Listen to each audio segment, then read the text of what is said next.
Sodium का valency +1 होता है। कैसे आएगा? 2, 10, 18 में से माइनस करना। हम आपको ट्रिक सिखा दिए हैं, फिर से हम आपको बताते रहे। देखो, एटॉमिक नंबर, कोई भी एलिमेंट का एटॉमिक नंबर लिख लो, 20 तक चलेगा टेक्निक। उसको 2, 10, 18 में से जो नियरेस्ट नंबर है उससे सब्ट्रैक्ट कर दो, आ जाएगा चार्ज विद साइन आ जाएगा। 20 तक तो पक्का दिक्कत नहीं होगा आपको, हम आपको गारंटी दे रहे हैं। देखो, एटॉमिक नंबर में से 2, 10, 18 माइनस कर दो, जो भी नियरेस्ट हो। जैसे सोडियम का एटॉमिक नंबर 11 है, 11 में से 10 माइनस होगा, +1 आ जाएगा। ठीक है, उसके बाद बात करते हैं मैग्नीशियम की। मैग्नीशियम का एटॉमिक नंबर बच्चों 12 होता है, 12 में से 10 चला जाएगा, +2 आएगा। आएगा कि नहीं आएगा? जल्दी बताते जाएं। उसके बाद पोटेशियम, की बात करेंगे। पोटेशियम का सिंबल होता है के होता है। पोटेशियम का एटॉमिक नंबर 19 में से 18 +1, वेरी गुड, +1 आएगा। अगला कैल्शियम का सिंबल है Ca, 20 एटॉमिक नंबर है, 20 में से 18 गया, +2, राइट, +2।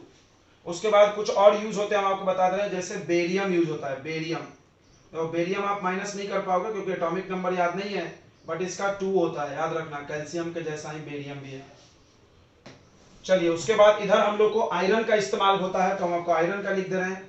देखो, आयरन की वैलेंसी बच्चों, आयरन पे +2 भी चार्ज होता है और आयरन पे +3 भी होता है। ये बहुत इंपॉर्टेंट ज्ञान है। +2 जब होता है तो इसके नाम में अस लगता है, फेरस। +2 जब होगा तो इसके नाम में अस लगेगा, फेरस। और जब +3 रहेगा तो इसके नाम में फेरिक, इक लगेगा। ठीक है, याद हो गया? Ferrous, ferric. समझ जाना, आपको कोई लिखा हो फेरस सल्फेट कंपाउंड, फेरस तो कम वाला है, कम वाला अस होता है और ज्यादा वाला इक होता है, लिख दिया हमने। ठीक है, उसके बाद आते हैं इधर, आपको कॉपर की जरूरत पड़ेगी।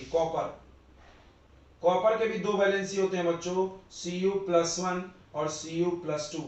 फिर हम आपको बताएंगे जो कम वाला है उसके नाम में अस लगेगा, जैसे कि क्यूप्रस और क्यूप्रिक। ओके, उसके बाद बात करें जिंक की, तो जिंक का एटॉमिक नंबर है 30, तो इसका हो जाएगा 2। ठीक है, आप माइनस अब नहीं कर पाते, 20 के अंदर नहीं माइनस होता। सिल्वर का बच्चों Ag, ओजी, लोजी, सुनोजी, बताए थे दिन, Ag+1। अब इधर चलते हैं हम लोग,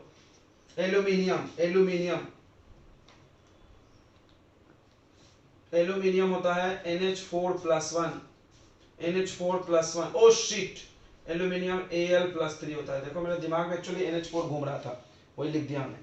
NH4 का नाम हम कल बताए थे, अमोनियम है। क्या ये? अमोनियम का होता है NH4+1, बट ये रेडिकल है। क्या ये? रेडिकल। कल ये नाम सुनाया था हमने, व्हाट इज रेडिकल। फिर से हम आपको बता दे रहे हैं, यहां आ जाओ। देखो, अगर हम सिर्फ O लिखें तो आप इसको एटम पढ़ते हो, बहुत अच्छा। O पर -2 चार्ज लिख दें तो आप इसको आयन पढ़ते हो, बिकॉज आयन का डेफिनेशन होता है चार्ज्ड एटम, एटम पर चार्ज। ठीक है, अगर हम O2 लिखते हैं तो ग्रुप ऑफ एटम हो गया, तो आप इसको मॉलिक्यूल पढ़ते हो, वेरी गुड। जब हम CO2 लिखते हैं तो आप इसको कंपाउंड पढ़ते हो, वेरी गुड। आप इसको एलिमेंट भी पढ़ सकते हो, एटम को एलिमेंट। ओके, इसको आप कंपाउंड पढ़ते हो। अब बताओ, अगर हम SO4-2 लिख दें तो क्या पढ़ोगे? कंपाउंड पढ़ोगे? नहीं, क्योंकि कंपाउंड पे चार्ज नहीं होता है। मॉलिक्यूल पढ़ोगे? नहीं, क्योंकि एटम नहीं हो तो चार्ज वाला है। आयन पढ़ेंगे? नहीं, क्योंकि आयन कब बोलते हैं? जब उस पर एटम पे चार्ज हो। अरे दादा, है तो किसी के हिसाब से फिट नहीं है, तो इसका नवा नाम दिया गया। तो इसका ये नवा इंसान का नवा नाम हो गया, रेडिकल। क्या नाम रख दिया गया? रेडिकल। तो रेडिकल क्या होता है? Charged group of atom. लिख लो, ऐसे एटम का समूह, ऐसे ग्रुप ऑफ एटम जिस पर चार्ज प्रेजेंट हो, उसको क्या बोलते हैं? रेडिकल। जैसे कि NH4, 1 नाइट्रोजन 4 हाइड्रोजन मिला के +1 चार्ज, NH4+1, नाम है अमोनियम।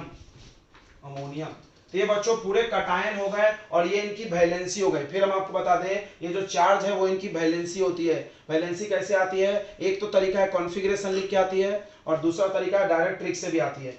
ये बच्चों कटायन का काम हो गया हम लोग का। अब आगे बढ़ते हैं एनायन पे, माइनस वाले पे सब लोग ध्यान दें। माइनस वाले में 2 रूल लिखेंगे। रूल नंबर 1, कि अगर कोई एटम अकेला है और उस पर माइनस चार्ज है तो उसके नाम में आइड लगेगा। उसके नाम में क्या लगेगा? आइड लगेगा। अगर कोई एटम अकेला है, आप लिखो इसको। अगर कोई एटम अकेला है non metal, actually non metal, ये भी बहुत इंपॉर्टेंट बात है, ये भी बहुत ही इंपॉर्टेंट बात है कि नॉन मेटल अकेला हो। हम तुमको कल एक बात बताऊंगे कि मेटल पे प्लस चार्ज आता है, प्लस चार्ज मतलब मेटल और माइनस चार्ज मतलब नॉन मेटल, माइनस चार्ज मतलब नॉन मेटल। बोलो क्लियर हुआ नहीं हुआ? तो नॉन मेटल जब अकेला होगा तो उसके नाम में आइड जोड़ना है, और जब नॉन मेटल ऑक्सीजन के साथ होगा, विथ ऑक्सीजन, ऑक्सीजन के साथ होगा तो उसके नाम में एट जुड़ेगा। जैसे कि SO4 का नाम होता है सल्फेट, SO4 का नाम क्या होता है? सल्फेट, चार्ज -2 है। अगर उससे एक कम, देखो 8 में जितना ऑक्सीजन है देख लो, 8 में ऑक्सीजन देख लिया, 4 है, 3 है, 5 है, जितना है 8 में जितना है देख लो, उससे एक कम कर दो तो आइट नाम हो जाएगा। फिर से आप इसको हिंदी में कॉपी के कोने में ऊपर लिख लो, याद से लिख लो भाई। अगर कोई एटम नॉन मेटल अकेला आया, जैसे O अकेला आया तो ऑक्साइड। अगर ऑक्सीजन के साथ कोई एटम आ गया, sulphur with oxygen, phosphorus with oxygen, carbon with oxygen, nitrogen with oxygen, तो उनके नाम में एट, कार्बोनेट, सल्फेट, नाइट्रेट, ऐसे, ठीक है, फॉस्फेट। और जो 8 में तुम पढ़े जितना ऑक्सीजन, उससे एगो कम, जैसे 8 में हम 4 पढ़े तो 4 से एगो कम कितना होता है? 3, तो SO3 - 2, तो इसका नाम हो जाएगा सल्फाइट, ITE। क्लियर हो गया? हाँ बोलो, क्लियर हो गया क्या? तो चलिए अब हम लोग इसी तर्ज पे नाम लिखेंगे। आपको रेडिकल क्लियर हो गया ना? Radical charge group of atom, आप नोट करो, हम इतना लिखेंगे नहीं हर चीज। Charge group of atom is called radical. हम आपको समझा दिए, एटम है, आयन है, ये मॉलिक्यूल है, कंपाउंड है, और ये है रेडिकल। बहुत अच्छे।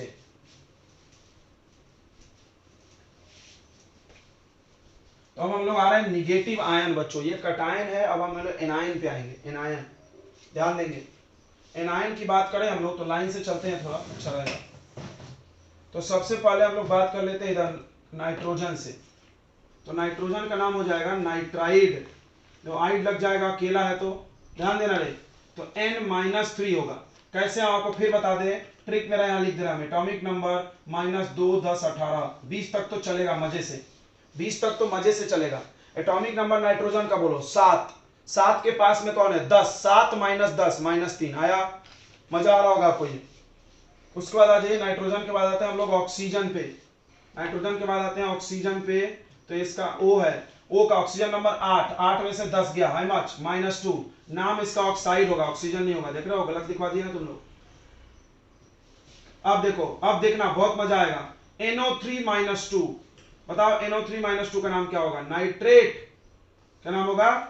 नाइट्रेट। समझ में आ रहा? ये नाइट्राइड, ये नाइट्रेट। आ रहा है नहीं आ रहा? हाँ ना बोलो। ओ -2 नहीं होगा, सॉरी -1 होगा। उसके बाद बताओ NO2 - 1 का नाम क्या होगा? कौन बता रहा है? देखते हैं। NO2 - 1, इससे एक ऑक्सीजन कम। जल्दी बोल दो, जल्दी बोलो। Nitrite, very good. आप देख लो, किसी 10वीं वालों से भी पूछोगे तो नहीं बता सकता इसका नाम, 10वीं वालों से बहुत लोगों को नहीं आता। NO2 - 1। अच्छा और सुनो, और सुनो, बहुत इंपॉर्टेंट बात बताते हैं आपको। सल्फर पे आ जाते हैं। सल्फर, सल्फर का एटॉमिक नंबर 16, 16 में से 18 गया, -2, नाम हो जाएगा सल्फाइड, सल्फाइड, सल्फाइड। अब आता है SO4 - 2, SO4 - 2 का नाम बोलो सल्फेट। और SO3 - 2 का नाम बोलो, SO3 - 2 का सल्फाइट, आइट हो जाएगा। उसके बाद फास्फोरस, फास्फोरस के एटॉमिक नंबर 15, 15 में से 18 गया, जल्दी बोलो, -3, नाम बोलो, नाम बोलो, नाम जलेबी भाई, फॉस्फाइड, आइड, आइड, राइट। उसके बाद अगर हमने लिख दिया PO4 -3, तो नाम बोलो फॉस्फेट। और PO3 लिख दिए तो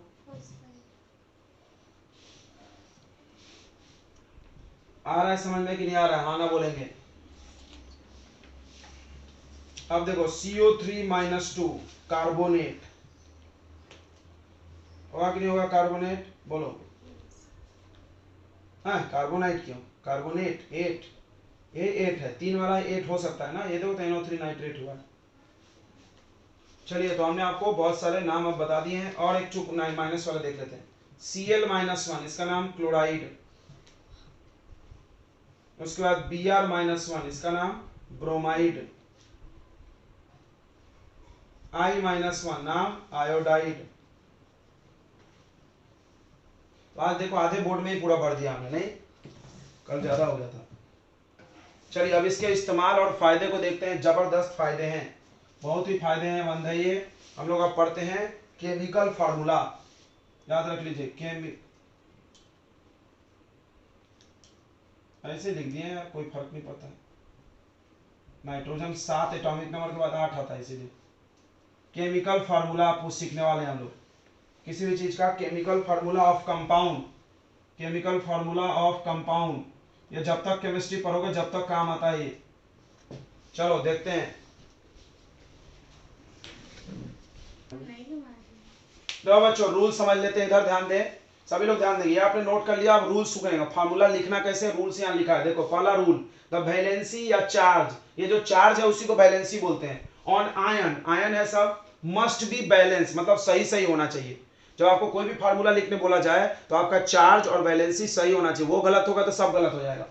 अगला, name of metal is written first, left में। जैसे कोई भी फार्मूला में नाम लेफ्ट में आता है तो मेटल का नाम लेफ्ट में आता है, नॉन मेटल का बाद में आता है। यानी प्लस वाले का नाम पहले, माइनस वाले का नाम बाद में। लेफ्ट ये है, राइट ये है। देखो यहाँ एक एग्जांपल दिया हुआ है।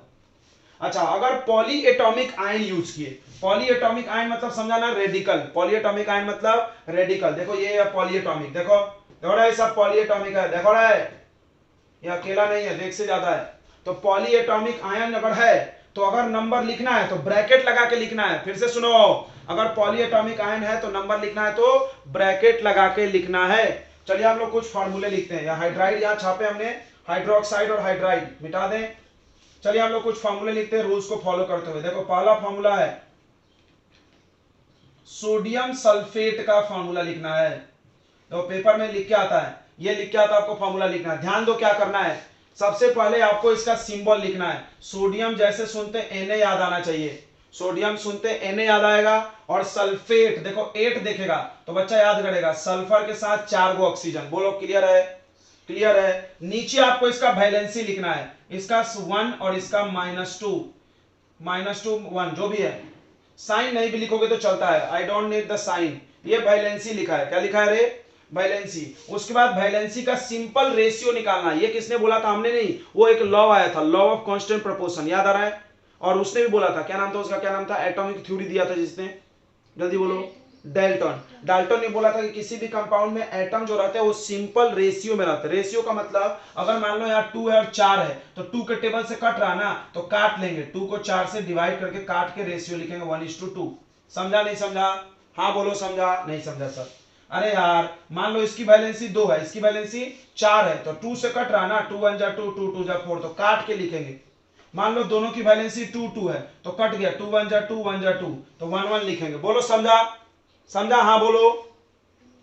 सिंपल रेशियो लेना, आपने 10 बार लॉ पढ़ा होगा, आप अपने कॉपी में जाके देखो 10 बार ये बात लिखी है कि in a compound elements are present in simple whole number ratio. बोलो याद है ये लाइन, ये लाइन याद है, in a compound elements are present in simple whole number ratio. तो भाई होल नंबर रेशियो लेना पड़ेगा, रेशियो मतलब डिवाइड, रेशियो मतलब डिवाइड।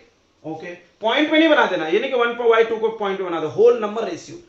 अब उसके बाद क्या करना है, इधर ध्यान दे, उधर ध्यान दे, ये 2 यहां चला जाता है और 1 यहां, क्रॉस रूल बोलते हैं, क्रिस क्रॉस।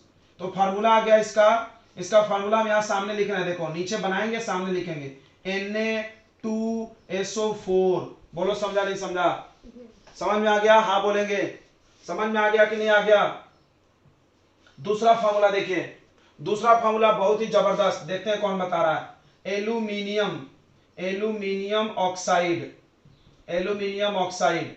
तो क्या करना है, एल्यूमिनियम का सिंबल लिखो Al, ऑक्साइड का बोलो O, ऑक्साइड का O। एल्यूमिनियम की वैलेंसी याद करो, एल्यूमिनियम की वैलेंसी 3, ऑक्सीजन की वैलेंसी, ऑक्सीजन की वैलेंसी, ऑक्सीजन की वैलेंसी 2। तुम्हारा दिमाग जिस दिन इतना तेज हो जाएगा उस दिन तुम सारे फॉर्मूले उंगली पर नचा दोगे, इसलिए बोल रहे हैं पूरा टेबल याद होना।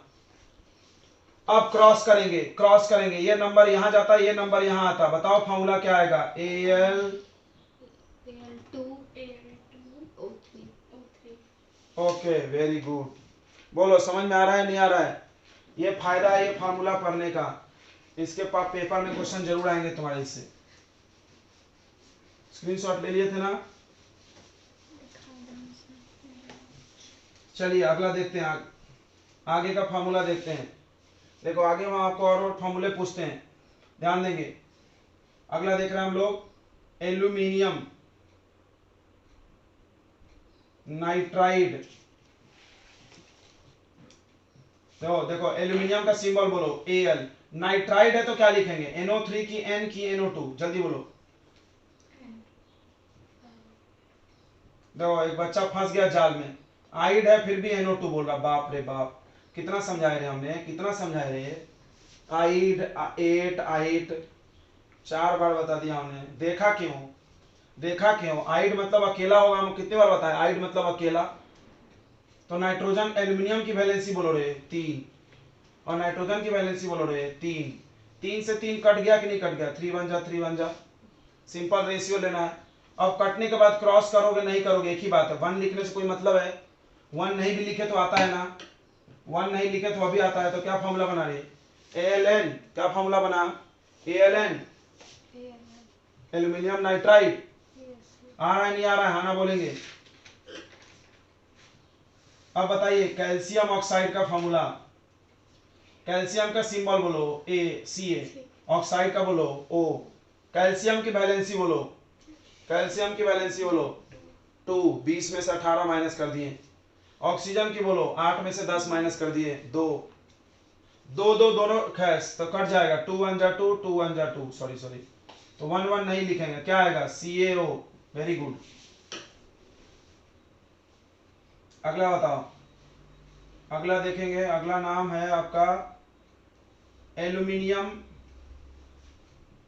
ये बता के दो, हम देखते हैं कौन कौन सही बना रहा, एल्यूमिनियम सल्फेट, एल्यूमिनियम सल्फेट, जल्दी जल्दी, एल्यूमिनियम सल्फेट। सर सल्फेट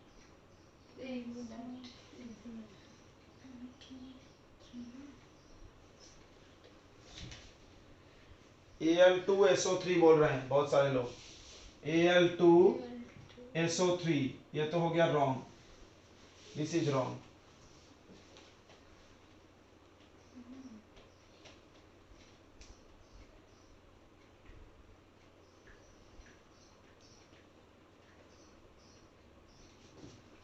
बाकी सब पूरा बताओ, पूरा बताओ, सिर्फ SO4 बोलने से नहीं होगा, पूरा बताओ। Al2SO4, ये भी गलत है, ये भी गलत है, Al2SO7, ये भी गलत है। चलिए हम बताते हैं, एल्यूमिनियम का Al लिख दो और सल्फेट का SO4 लिख दो। अब कुछ बच्चे होते हैं अजीब होते हैं यार, ये नंबर को तुम क्यों क्रॉस किया रे, इस नंबर को हम छेड़ने बोले हैं क्या, देखो तो PO4 पे ऑलरेडी चार्ज है ना, बताओ मेरे को कि SO4 का वैलेंसी 2 है कि 4 है, 2, इसकी वैलेंसी कितनी है, 4 है कि 2 है, 2, तो तुम ये 4 को काहे छेड़ा रे, एक बच्चा ये 4 को छेड़ दिया, एक बच्चा ये 4 को यहाँ भेज के बोल रहा है, अरे धन्य हो यार, ये 4 को थोड़ी छूना है, बौड़ा गए हो, इसका वैलेंसी 3 है और इसका वैलेंसी 2, इस 4 पे क्या नजर मार रहा है, तो ये क्रॉस करेंगे और ये ऐसा करेंगे, तो ये आएगा, ये तो भी गलत था, ये भी गलत था, ये आ जाएगा Al2 और SO4 आएगा और 3 लिख देगा ऐसे, तो 43 हो जाएगा। तो क्या करेंगे, ब्रैकेट लगाएंगे, अभी रूल पढ़ाए थे कि नहीं, अभी एक रूल पढ़ाए थे कि अगर पॉली एटॉमिक आयन आएगा, अगर पॉली एटॉमिक आयन आएगा तो उसमें क्या होगा, ब्रैकेट लगाना पड़ता है, पढ़ाए थे कि नहीं पढ़ाए थे, बोलो हाँ बोलो, नहीं तो 43 हो जाएगा, हम तुमको अभी सिखाए ना क्यों ब्रैकेट जरूरी है। चलो अगला बताओ लिख के, सोडियम फॉस्फेट, सोडियम फॉस्फेट का फॉर्मूला बताइए जल्दी से। तो माइनस वाले में हम 2 और पढ़ा रहे हैं, बट आपको शायद बुक में वो नहीं मिले, बिकॉज बट उसकी जरूरत है, आप दिमाग से भी सोचोगे, हम सिखा देंगे। देखो इधर अगला सब आता है हाइड्रोजन कार्बोनेट, हाइड्रोजन कार्बोनेट, मेरी बात को दिल से समझना, मेरी बात को दिल से समझना, देखो हाइड्रोजन है तो H रहेगा बिल्कुल, और कार्बोनेट है तो CO3 रहेगा, देखो तुम पढ़ लियो, देखो बस दिमाग में जोड़ना इसको, कार्बोनेट है तो CO3, हाँ बोलो, और हाइड्रोजन है H+1, अब बताओ H पर +1 चार्ज और CO3 पे -2, एक +1 में -2 जुड़ेगा, कितना बचेगा? -1। तो HCO3 की वैलेंसी -1 है। बोलो, याद नहीं करना पड़ेगा ना? HCO3 की वैलेंसी कितनी है? -1। अब बताओ आप सोच करके कि हाइड्रोजन सल्फेट क्या होगा? हाइड्रोजन सल्फेट क्या होगा? H N कहां से आ गए रे? तुम लोग क्या बोल रहे हो? HSO4, H का वैलेंसी +1, SO4 का -2, तो क्या आएगा? HSO4 -1। चल इसका एक इस्तेमाल देख लो, इसका एक एग्जांपल देख लो और बता दो तो तुम जाने। हार्ड बोल रहे थे ना, अब बता के दिखाओ। कैल्शियम हाइड्रोजन कार्बोनेट का फॉर्मूला सही से बताओ, जल्दी बताओ। कैल्शियम हाइड्रोजन कार्बोनेट का फॉर्मूला बताइए।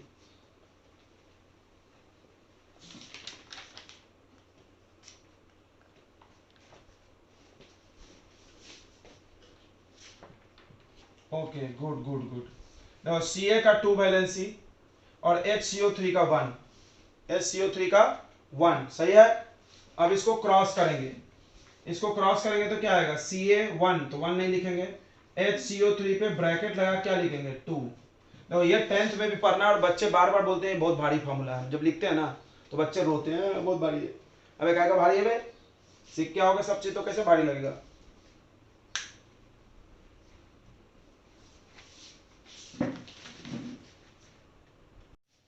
देखो बच्चों, आज का टॉपिक है हम लोग का मोल कॉन्सेप्ट। देखो ये बहुत ही इंपॉर्टेंट टॉपिक है, और अक्सर आप किसी भी बच्चे से पूछोगे 9th में पास जो हो गया, उसको ये नहीं आता होगा, या तो उसको हार्ड लगता है या तो उसको आता नहीं होगा। तो बट हम नहीं चाहते हैं कि आप विद्यास्थली के स्टूडेंट हो के ऐसा बोले, क्योंकि मेरे लिए ये दाएं हाथ का खेल है, बाएं नहीं दाएं, ये वाला हाथ का बहुत ज्यादा आसान है, राइट। और हम आपको ऐसा पढ़ाएंगे कि आपको भी आसान लगेगा अगर आप ध्यान से सुनेंगे तो। चलिए तो चालू करते हैं। देखिए मोल कॉन्सेप्ट होता क्या, हम आपको पहले इसकी थोड़ा इंट्रोडक्शन देते हैं। देखो अगर आपसे हम पूछ लें कि इस पेन के अंदर कितने एटम हैं, तो कोई बोलेगा सर मजाक कर रहे हो, कि हमको तो एटम दिखता नहीं, हम गिनेंगे कैसे? सही बोला। और हम आपको एक बोतल पानी दिखाएं और हम बोले बताओ इसमें वाटर के H2O कितने हैं, बोले अरे क्या बात कर रहे हैं, कैसे गिन सकते हैं? तो मजाक लग रहा है ना ये सब। और हम पूछे कि ये बोर्ड के अंदर कितने, अगर हम आपसे पूछे कि इस बोर्ड के अंदर कितने एटम है, आप गिन दो, तो बोला सर देखो बात कर रहे हैं। बट आप 5 मिनट के बाद ये नहीं बोलोगे, 5 मिनट के बाद आप बता सकते हो कि इस बोतल के अंदर कितने वाटर, कितने हाइड्रोजन, कितने ऑक्सीजन है। आप बता सकते हो कि पेन के अंदर कितने प्लास्टिक के एटम है और इस बोर्ड के अंदर कितने लकड़ी के एटम है। तो ये मोल कॉन्सेप्ट सीखने के बाद होने वाला है। यानी एक साइंटिस्ट थे एवोगाड्रो, उन्होंने केमिस्ट्री के अंदर एटम और मॉलिक्यूल को गिनने के लिए एक फॉर्मूला दिया, जिस फॉर्मूले की आप मदद से एटम्स और मॉलिक्यूल्स को काउंट कर सकते हो। ठीक है, किसी भी चीज के, भले आपको दिखता नहीं हो फिर भी आप गिन सकते हो। कैसे? तो उन्होंने क्या बोला, किसी भी चीज का एक मोल, ध्यान से समझना, उन्होंने बोला था कि अगर किसी भी चीज का एक मोल लोगे, 1 मोल ऑफ एनी सब्सटेंस,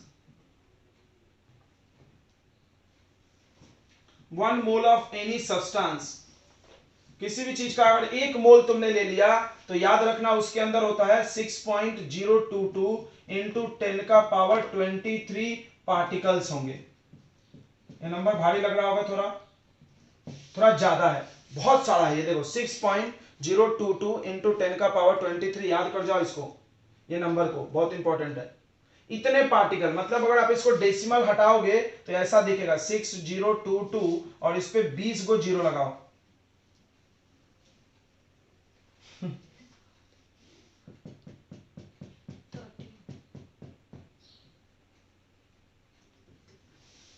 इतने होती थी। अगर एक मोल, किसी भी चीज का एक मोल मिलाएंगे तो उसके अंदर इतने एटम होंगे।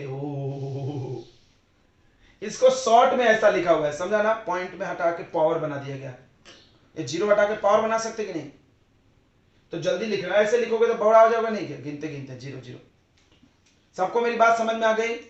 तो किसी भी चीज के अंदर अगर एक, जैसे हम तुमको बोले कि हम बाजार गए और 2 दर्जन नोटबुक लाए, तो बताओ हम कितने नोटबुक लाए होंगे? 24। कैसे पता चला तुमको? नहीं, तुमको पता कैसे चला? तुमको ये पता है, गुड, वेरी गुड। देखिए, तो जैसे आप बचपन से सुने हो और सीख गए हो कि 1 दर्जन मतलब 12 होता है, कोई भी 1 दर्जन बोलेगा, कुछ भी 1 दर्जन हो तो 12 पक्का है ना। तो बस इसी चीज को दिमाग में डालो आज के बाद, और 1 मोल सुनना तो आपको जैसे 1 दर्जन सुनते 12 याद आती है, उसी तरह 1 मोल सुनते ये याद आना चाहिए। मोल मतलब मॉलिक्यूल, मोल मतलब उसकी मात्रा, क्वांटिटी। जैसे मान लो हम 1 ओजरी भर पानी लाए भर के, और ये 1 मोल है, हम बता रहे हैं ये 1 मोल है, हम बता देंगे 1 मोल है तो इसके अंदर इतने पार्टिकल है, समझा। 1 मोल है बता दे तो, अच्छा 2 मोल होगा तो क्या करेंगे, इसका डबल कर देंगे। अब 5 मोल होगा तो इसका 5 से इंटू, जितना मोल आएगा उतना मल्टीप्लाई करते जाओ, बढ़ते जाएगा। समझ में आ रहा है कि नहीं आ रहा। एक का पता, जैसे तुमको पता है 1 दर्जन में 12 केले, जैसे आपको पता है कि 1 डजन में 12 पीस आता है, तो हम बोले 5 डजन लाए तो तुम निकाल लोगे नहीं, 12 इंटू 5। तो उसी तरह 1 मोल, अगली बार याद रखो हम 1 मोल बोल दें तो 1 मोल के अंदर इतने पार्टिकल होंगे, ठीक है। 2 मोल होंगे तो इसका डबल कर देना, इंटू 2। इसको क्या बोलते हैं, इसको हम लोग एवोगाड्रो नंबर बोलते हैं। ये इतना बड़ा नंबर बोलने में बहुत दिक्कत जाती है, इसको शॉर्ट में क्या बोला गया, क्या बोला गया, 6.022 को, 6.022 को क्या बोला गया, एनए। एनए मतलब एवोगाड्रो, एवोगाड्रो नंबर। बोलो आया नहीं आया मेरी बात। तो अगली बार याद रखो 1 मोल सुनते आपको, 1 मोल सुनते एवोगाड्रो नंबर याद आना चाहिए। जैसे अगर हमने बोला कि 1 मोल हाइड्रोजन, तो हाइड्रोजन एटम है कि मॉलिक्यूल है, बताओ। हाइड्रोजन क्या है, एटम है। तो आप ऐसा बोलना 6.022 इंटू 10 का पावर 23 एटम्स होगा, उसके अंदर इतने एटम मिला दो तो 1 मोल हाइड्रोजन होगा। अच्छा, अगर हमने बोला किसी को 1 मोल CO2, तो CO2 क्या है, एटम है कि मॉलिक्यूल है, तो हम क्या लिखेंगे 6.022 10 का पावर 23 मॉलिक्यूल्स। कोई बोला क्यों ऐसा कर रहे हो, क्योंकि देखो पार्टिकल का मतलब होता है छोटा दाना, कण, और पार्टिकल में की जगह पर 3 नाम यूज होती है केमिस्ट्री में। पार्टिकल, एटम को पार्टिकल बोलते हैं, मॉलिक्यूल को पार्टिकल बोलते हैं, और किसको पार्टिकल बोलते हैं, आयन को भी बोलते हैं। तीनों को क्या बोलते हैं, पार्टिकल ही बोलते हैं। तो अब तो तुम हाइड्रोजन लिखा रहेगा तो एटम लिखेंगे, बराबर है कि नहीं, पहचान नाम सिखाए आपको। और CO2 लिखेगा तो यहाँ क्या लिखेंगे, मॉलिक्यूल। अच्छा, अगर आप किसी ने बोला 1 मोल Na+, तो हम इसको क्या बोलेंगे 6.022 इंटू 10 का पावर 23 आयंस। बोलो आ गया नहीं आ गया, हाँ ना बोले। आपको 1 मोल सुनते इतनी बात याद आ जाएगी। अच्छा, अब हम अगर बोले कि 10 मोल इसमें पानी है, और हम बोले कि ये बोतल में 10 मोल पानी है, तो तुम बताओ इसमें वाटर कितने बार है, बता दोगे कि नहीं। क्या करोगे, इसको कैसे इंटू कर दोगे, 6.022 10 का पावर 23 को कैसे इंटू कर दोगे, 10 से कर दोगे आंसर। इतना पानी के एटम है, गिन लिया हमने। अब तुम पूछोगे सर आपको कैसे पता 10 मोल है, आपको कैसे पता कि इसके अंदर 10 मोल है, तो थोड़ा हम पी के बताते हैं।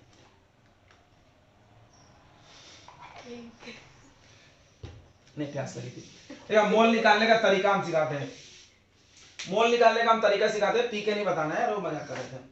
तो मोल कैसे पता चलेगा किसी भी चीज का, मोल निकालने के लिए आपको उसका वेट रखना है ऊपर और डिवाइड कर देना है उसके मोलिकुलर वेट से। फिर से मोल का फॉर्मूला होता है weight divided by molecular weight. Short में देखो, मोल को N बोलते हैं, वेट को हम W बोलेंगे, और मोलिकुलर वेट को MM बोलते हैं, MM मोलिकुलर मास बोलते हैं। मोलिकुलर वेट मोलिकुलर मास एक ही होता है, ठीक है।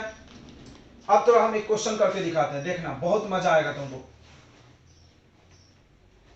देखो मेरे पास 180 ग्राम वाटर है, भाई इसमें पानी का वजन होगा ना, कुछ वजन तो निकाल सकते हो ना तराजू से, अब तो कोई डाउट नहीं है।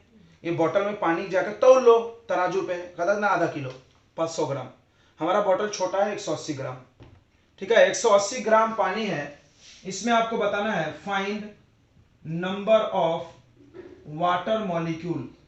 बहुत मजा देगा, देखना क्या बात है, ये बहुत चमत्कारी गुण है।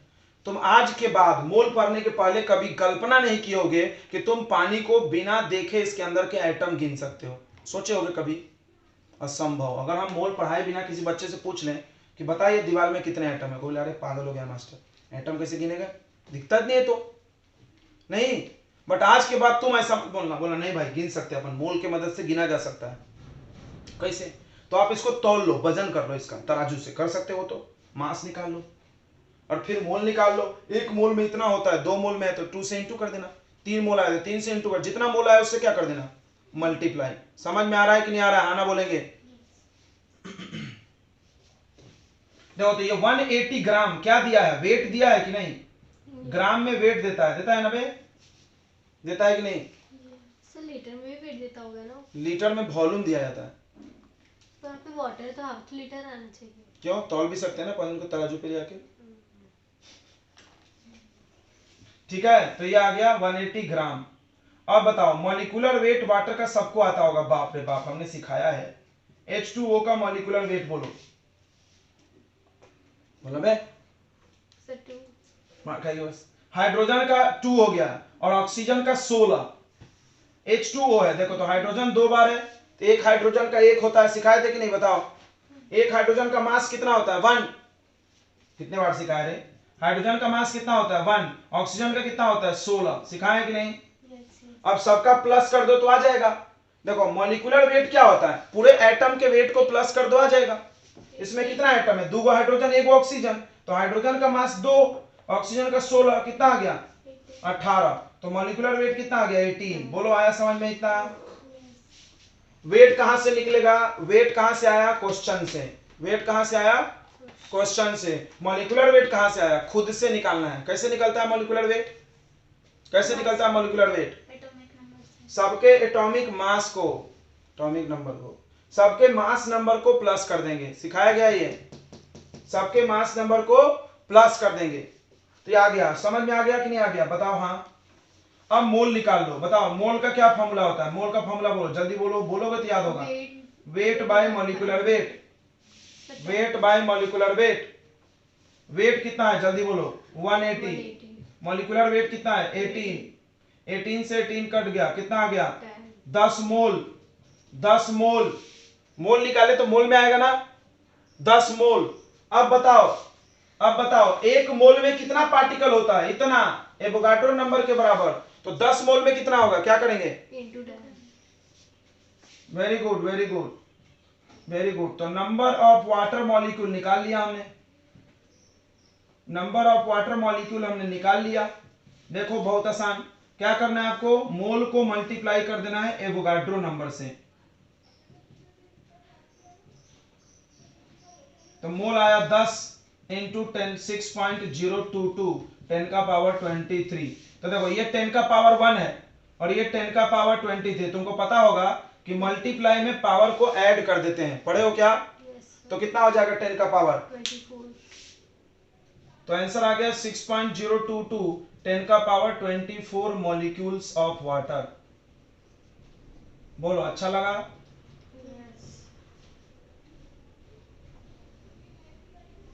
देखो अभी तो हम समझा रहे थे कि 1 मोल के अंदर इतना रहता है, अगर 2 मोल आएगा तो इंटू 2 कर देना, जितना मोल आएगा उसको मल्टीप्लाई कर देना इससे, तो नंबर ऑफ पार्टिकल आ जाएगा।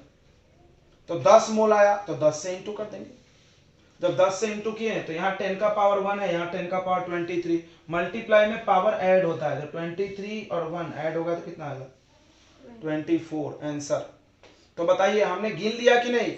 अब तुम अगली बार कोई टीचर तुमसे बोले कि बताओ 1 गिलास पानी है, क्या आप बता सकते हो इसमें कितने बार H2O है? तो बिल्कुल बोलना यस सर हम बता सकते हैं। कैसे? आप उस वाटर को वजन कर लो, आराम से वजन हो जाएगा तराजू में। वजन आ गया 180 ग्राम, एक गिलास पानी 180 ग्राम ही होता है, याद रखना 180 ग्राम 1 गिलास पानी होता है। उसका मॉलिक्यूलर वेट 18, भाग दो मोल निकालो, आंसर आ गया। बोलो आया मजा नहीं आया? अब बताओ आप इस पेन के अंदर, पेन के अंदर कितने प्लास्टिक के एटम है, निकल जाएगा कि नहीं? बिल्कुल। हम इस पेन को वजन कर लेंगे 10 ग्राम, फिर इसका मॉलिक्यूलर वेट प्लास्टिक का फार्मूला होगा, उस फार्मूला से हम प्लस करके मॉलिक्यूलर वेट निकालेंगे और भाग दे के मोल निकाल लेंगे, और मोल को एवोगाड्रो नंबर से मल्टीप्लाई मार के क्या निकाल लेंगे, नंबर ऑफ पार्टिकल। आ गया समझ में? तो हाँ बोलो, आ गया समझ में कि नहीं आया? चलिए तो आप भी एक क्वेश्चन करके दिखाइए, आप भी एक क्वेश्चन करके दिखाइए। यस यस बोल रहे हैं सब खाली।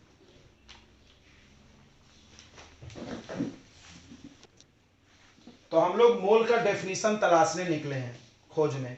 तो मोल का डेफिनेशन भी एटॉमिक मास के तरह कार्बन 12 से तुलना करके दिया गया है। क्या दिया गया है? तो इसको समझने से पहले बस आप मेरे एक सवाल का जवाब दें कि 12 ग्राम कार्बन में कितने पार्टिकल होते हैं। तो 12 ग्राम कार्बन के पार्टिकल निकालना है तो हम नंबर वाला पार्टिकल वाला फार्मूला लगा देंगे। नंबर ऑफ पार्टिकल का फॉर्मूला लगा देंगे। क्या फॉर्मूला है? मोल मल्टीप्लाई एवोगाड्रो नंबर। अब हमको मोल तो पता नहीं है तो हम मोल का फॉर्मूला इसी में डाल देंगे। इसमें डाल सकते हैं ना मोल के जगह पर फॉर्मूला, कोई जरूरत थोड़ी अलग से करना कि जरूरी है, तो हम उसी में डाल देंगे मोल का फॉर्मूला।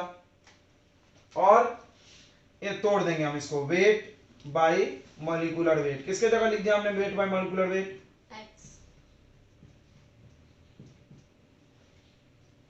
मोल के जगह। अब बताओ वेट दिया है क्वेश्चन में, कितना दिया है? 12। मॉलिक्यूलर वेट कार्बन का कितना होता है? सबको पता होगा 12। 12 भी होता है, एटॉमिक नंबर होता है। अच्छा 12 12 कट गया, इतना ही आ रहा है 6.022। यही चीज हमने यहां बताए थे तुमको। क्या बताए थे कि 12 ग्राम कार्बन में कितना पार्टिकल होता है? 6 यानी 1 मोल के बराबर। 12 ग्राम कार्बन में कितना पार्टिकल होता है? 1 मोल के बराबर। तो मेरी बात को समझना है कि एग्जांपल हम देंगे पहले। जैसे मेरे पास 12 केला है, मेरे हाथ में 12 गो केला है, और हम तुमसे पूछे 1 दर्जन क्या होता है, तो तुम बोलोगे विकास सर के हाथ में जितना केला है वो 1 दर्जन। सही बोला ना? समझ में आया?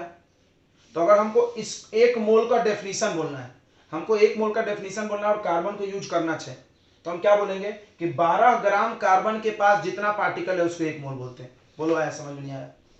क्योंकि 12 ग्राम कार्बन के अंदर तो एक इतना पार्टिकल है। 12 ग्राम कार्बन के अंदर है ना 6.022 10 का पावर 3 की? नहीं है, हमने तो निकाल के दिखाया ना तुमको, है कि नहीं है? तो आपके बुक में देखिए, तो 1 मोल क्या है आपको समझ में आ गया होगा। वही चीज हम यहां लिख दिए हैं। देखो, द मोल इज, ये याद करना पहला वर्ड। मोल क्या है? मोल है amount of substance. Amount of substance मतलब क्वांटिटी, मात्रा। जैसे हम हाथ में 1 औजुरी पानी लाए, तो उस पानी के अंदर अगर 6.022 पार्टिकल है तो हम बोलेंगे ना कि 1 मोल है। और हम 6.022 को क्या बोलेंगे? 12 ग्राम कार्बन के अंदर जितना है। क्लियर है? बातों को घुमाना है, ऐसे तरीका है बुक में लिखने का। हमारा तो सीधा डेफिनेशन है, ऊपर लिखा है, एक लाइन में झट से समझ में भी आया होगा। 1 मोल क्या है? किसी भी सब्सटेंस का इतना पार्टिकल मिला करके 1 मोल बनता है। बात खत्म, ये डेफिनेशन है। बट बुक वाले ऐसे नहीं लिखते हैं। वो देखो कैसे कान पकड़े घुमा के, वो क्या बोल रहे हैं? 1 मोल उतना सब्सटेंस है जिसमें उतने पार्टिकल होंगे, बता भी नहीं कितने होंगे, उतने पार्टिकल होंगे जितने की 12 ग्राम कार्बन। अरे यार घुमा दिए। बात समझ में आ रही? बात समझ में आ रही कि नहीं आ रही? जैसे हम आपको बोलना है कि 1 दर्जन में 12 केला, तो आप क्या बोलोगे? 1 दर्जन का मतलब उतना केला जितना विकास सर के हाथ में। अरे यार सीधे बोल दो ना 12। तो वैसा करा हुआ देखो। तो क्या हो रहा है? The mole is amount of substance. Mole amount of substance है विच कंटेन्स, जिसमें होगा the same number of particles, उतने पार्टिकल दैट इज, जितना की प्रेजेंट है एग्जैक्टली 12 ग्राम कार्बन में। समझ गया? तो 12 ग्राम कार्बन में कितने पार्टिकल है बताओ? 6.022, यानी 1 मोल का मतलब 6.022। समझ गया कि नहीं समझा? हाँ ना बताएंगे? सबको डेफिनेशन समझ में आया? बोल नहीं रहे। तो बस डेफिनेशन लिखना है, ऐसा लिख लो। ओके। और आपने 2-3 चीज आना चाहिए। आप बताइए, आपको ये आ गया समझ में? Molecular mass. मॉलिक्यूलर मास आ गया कि नहीं समझ में? अभी सिखाए ना रे। जैसे CO2 का मॉलिक्यूलर मास निकालना, जल्दी बोलो कैसे करेंगे? कार्बन का लिखेंगे 12, ऑक्सीजन का लिखेंगे 2 गुना 16, ऑक्सीजन का 2 इंटू 16 करेंगे ना, तो कितना आ जाएगा? 12। पहले मल्टीप्लाई होगा, 16 दूना 32, कितना आ रहा? 44 मॉलिक्यूलर मास। इसका यूनिट क्या होता है? मॉलिक्यूलर मास का यूनिट क्या होता है? यू। याद करो, पढ़ा है ना एटॉमिक मास का यूनिट यू। AMU या यू चलता है ना? अब बताओ H2O का मॉलिक्यूलर मास बोलो। हाइड्रोजन का कितना होगा? 2 बार है तो 2 लिखो ना, हाइड्रोजन जितने बार वही लिख दो। ऑक्सीजन का 16, कितना आ गया? 18U। 18U 18 आ जाएगा कि नहीं आ जाएगा?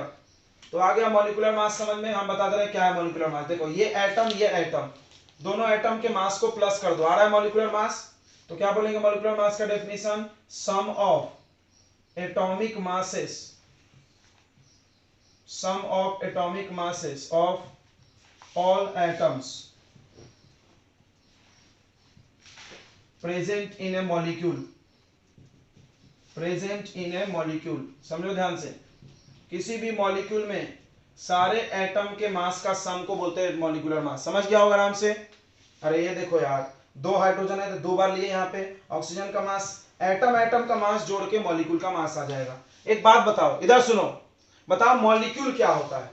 मॉलिक्यूल क्या होता है? चलो बताओ, बस मॉलिक्यूल बताओ। Combination of group of atom. Very good very good very good. तो मॉलिक्यूल का मास क्या होगा? ग्रुप ऑफ एटम का मास। ग्रुप मतलब सम, बोल सकते कि नहीं? याद हो गया? एक बार में बोलो, याद हो गया कि नहीं हो गया भाई? अच्छा, मॉलिक्यूलर मास को हम लोग फार्मूला मास भी बोलते हैं। मॉलिक्यूलर मास को हम लोग क्या बोलते हैं? Formula mass. क्यों बोलते हैं? तुमको भी समझ रहा होगा, बताओ क्यों बोलते होंगे? क्योंकि तुम इसके फार्मूला को देख देख कर मास प्लस करते हो ना। और ये फार्मूला है कि नहीं है? बोल नहीं रहे सब। फार्मूला है कि नहीं है? तो कोई भी तुमसे पूछे फार्मूला मास का डेफिनेशन, तो यही बोल देना, sum of atomic masses of all atom present in a molecule. समझ गया कि नहीं? हाँ ना बोलो, समझ गया कि नहीं समझा? अच्छा, एक और नाम सुन के जाओ। बस ये सब डेफिनेशन बता के हम अपना काम खत्म कर रहे हैं। एक नाम मिलेगा मोलर मास। मोलर मास, ये मोलर मास भी मॉलिक्यूलर मास है। ये सब मॉलिक्यूलर मास है। तुमको अलग अलग नाम देके सामने वाला मूर्ख बना सकता है। मोलर मास का डेफिनेशन है मास ऑफ 1 मोल। मोलर, इसके नाम में मोल लगा है, देखो आगे मोल लगा है ना, तो इसीलिए उसके डेफिनेशन में मोल का वर्ड सुना। Mass of 1 mole of substance, किसी के भी 1 मोल का मास, इसको हम मोलर मास बोलेंगे। देखो इधर, और मोलर मास भी इक्वल होता है मॉलिक्यूलर मास के। मोलर मास भी किसके इक्वल होता है? मॉलिक्यूलर मास के ही इक्वल होता है। बकवास कर रहे हैं, बोलो समझ गया कि नहीं? समझ गया क्या? हाँ ना बोलेंगे? तो ये मॉलिक्यूलर मास बोलो, फार्मूला मास बोलो, मोलर मास बोलो, सब एक ही है। सबको प्लस करके ही निकालना है। समझ में आ रहा है? एग्जांपल दे दे कि समझ में आ रहा है? ये तो दिए एग्जांपल दो। आ गया समझ में? आप होमवर्क लिख लो।